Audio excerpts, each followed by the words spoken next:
The Central African Republic ranks 132 out of 180 on the Press Freedom Index. Central African Republic murders of journalists go unpunished. The environment for media personnel has not improved in the CAR. And its rise in RSF Reporters Without Borders, World Press Freedom Index, is due solely to other countries falling and to the fact that no journalist was murdered in 2019, unlike in 2018. As the CAR struggles to emerge from the violence of a civil war in which newspaper offices were ransacked and radio stations were destroyed, attacks on the media continue and journalists are still caught between the various warring parties and still in danger. And impunity for crimes of violence against them is total.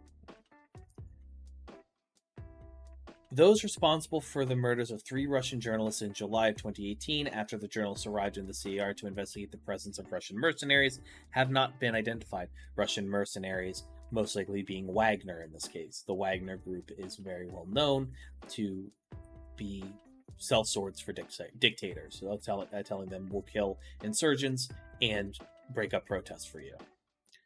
A great deal of disturbing evidence discredits the official version that they were killed in the course of being robbed.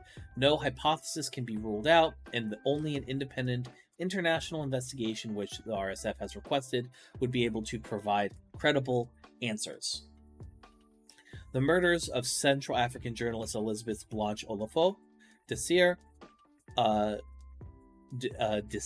Luc Saganyana, and René Padot, who were killed in the course of their work at the height of the crisis in 2014, and the French photographer Camille Lapage, who was killed the same year, are still unpunished.